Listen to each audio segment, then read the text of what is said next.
काय नेमकं काय बोलावं. माझं विठ्ठल रुक्माई आहेत, त्याच्यामुळे हे तुमच्या समोर काय बोलावं असं म्हणजे एक आहे का बा. बायका हुशार असतात, शहाण्या असतात, त्यांना आपण काय सांगावं असं एक आहे. म्हणजे आम्ही म्हणत नाही, तुम्हीच बायका एकमेकांना म्हणत असतात किंवा तिचं नुकसान ती लई शायनी आहे तसं पुरुषाच्या बाबतीत म्हणत नाही. पण तुम्ही एक बचत गट आहे तुमचा असं मला समजलं आहे का नाही. ग्रुप आहे रुक्मिणी बचत गट आहे. मी बऱ्याच ठिकाणी पाहतो की बऱ्याच बायकांचे सगळे मिळून बचत गट निर्माण झालेले आहे. म्हणून मी आमचे बाळाभाऊ देशमुख आहे, त्यांना मी म्हटलं की इतक्या बायकांना बचत गट स्थापन केलेले आहे, तर आपलं कर्तव्य आहे का आपण एक खर्च गट तयार करूया. कारण बायका बचत गट करून एवढे पैसे जमा करतील, ते खर्च करणार कुठं. म्हणून आम्ही आता पुरुष मंडळी खर्च गट तयार करणार आहे. तुम्ही कमावलेले पैसे सगळे आम्ही खर्च करणार आहे. तर हा एक बचत गटाचं बचत गट निर्माण केला. पण मला हे फार बरं वाटते की बा चार बायका एकत्र येऊन काहीतरी उद्योग करतात.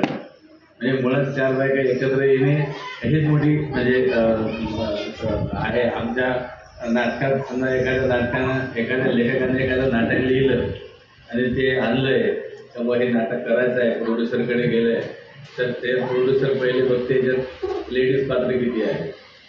त्याच्यात 4च्या वरती जर लेडीज असेल तो निर्माता ते करत नाही. तो म्हणला की 4 लेडीज कुठं सांभाळणार, त्यांचं पटणार आहे का. शपथ 4 लेडीजच्या वर नाटकात म्हणजे असं एकदम नवीन भाव असं ग्रुप असेल ते गोष्ट वेगळी. पण ज्या जुन्या जाणत्या नट्या आहेत किंवा त्यांच्यासोबत एक साथ 4 लेडीजला घेऊन कुठलाच निर्माता नाटक करत नाही. सिनेमाची गोष्ट वेगळी आहे, कारण सिनेमात एक साथ लोक भेटत नाहीत. म्हणजे आम्ही जरी एक साथ तुम्हाला ते एका सिनेमात दिसत असलो तरी आमचं शूटिंग एकाच ठिकाणी होईल असं नाही. आज याचं होते, उद्या त्याचं होते, उद्या त्याचं होते. पण सिनेमात तुम्हाला 10-12 बायका दिसते, पण आमच्या नाटकात ते दिसत नाहीत तसे 10-12 बायका. पण तुम्ही येऊन एकत्र येऊन काम करता, पण हे खूप बरं वाटतं. असं होते की नवरे व्यस्त असले की काही ना काही बायका करत राहतात. तशी माझी बायको पण काही उद्योग करत असते. कधी ते गाणं शिकते, कधी लाफ्टर क्लबमध्ये जाते, कधी पिकनिकला जाते.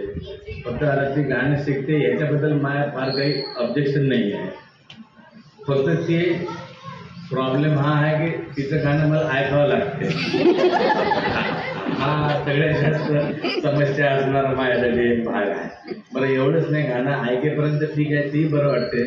फक्त त्यानंतर ते विचारते कसं झालं, या प्रश्नाचं उत्तर आपण काय द्यावं. आपल्याला त्या घरात राहायचं असते, संध्याकाळी जेवायचं असते, अशा अनेक समस्या असतात पुरुषांच्या. त्याच्यामुळे आपल्याला ते चांगलं झालं असं म्हणणं भाग आहे. पण काय हरकत नाही, तुम्ही हे उद्योग करताय. पण काय होतं की बऱ्याचदा असं होतं की बायकांचं म्हणजे कसं राहतं माहिती आहे का, की 8 बायकांचा एक ग्रुप असते आणि एखाद्या वेळेस 8वी नसेल तर 7 बायकांचा उद्योग तिच्याबद्दल बोलणे असते, नाही की. तर म्हणजे हे आहे, म्हणजे आजच्या सभेचे विषय काय, त्याची गैरहजर असेल तिच्याबद्दल कुटाळ्या करणे. तर तसं नाही, तसं करणं. आपली एक फॅमिली आहे असं म्हणून तुम्ही चालत आहे.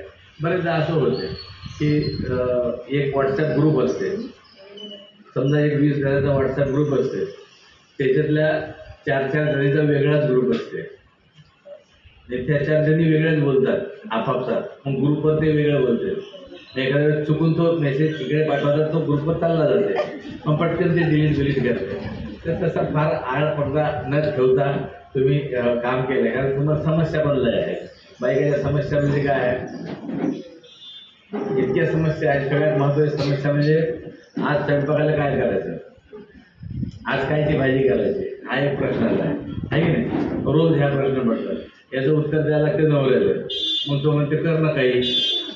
त्याचं एक उत्तर ठरलेलं आहे, कारण त्याला काही फार इंटरेस्ट नसते त्याच्यात. तर म्हणलं की मला जे वाढलं त्याची एक इच्छा अशी असते की आपल्या ताटात वाढलं हेच आपल्यासाठी लई मोठी गोष्ट झाली. आपल्या बायकोनं स्वयंपाक केला मग तो म्हणजे करणं काय. त्याच्या माझ्या बायकोला पण असे प्रश्न पडले का रोज काय करावं. मग मला आज नाश्त्याला करावं का, आज नाश्त्याला करावं का. आपले नाश्त्याचे आयटम म्हणजे पोहे असते, उपमा असते, फार फार तर नवीन शिकलेली बायको ढोकळे करते. पण तो ढोकळा म्हणजे एक असा म्हणजे तो वेगळ्या ग्रहावरून आल्यासारखाच असते. साधारण आपण विचार करतो किंवा ढोकळा जाताना तुटल बिटल कधी तर तसा काही तो तुटल बिटल नाही.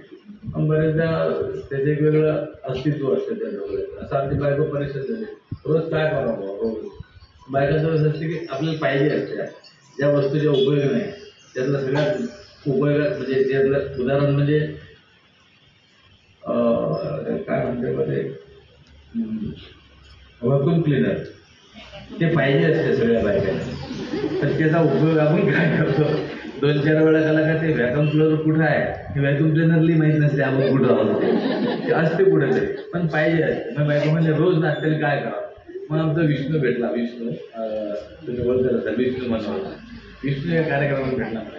आणि काय म्हणलं विष्णू की मी बायकोला एक परेशान द्या रोज नाश्त्याला काय करावं. तर म्हणलं तू यार काहीतरी ते निवडून दे मला 15-20 रेसिपी. तर म्हणलं थांब. पण त्या तुझ्या ड्रायव्हरला फोन केला. त्या ड्रायव्हर बाहेर होता गाडीत काहीतरी ते सांगितलं. त्याच्या ड्रायव्हर पुस्तक घेऊन आला. म्हणलं हे घे हे पुस्तक घे यात ती समस्या सॉल्व्ह होऊन जाणार.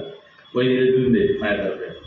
मग त्याच्यात पुस्तकावर नाव असतं. त्या पुस्तकावर होतं 365 नाश्त्याचे प्रकार.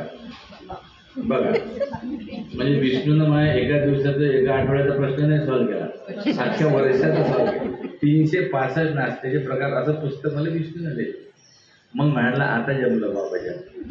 आता आपल्याला हे 365 प्रकार आता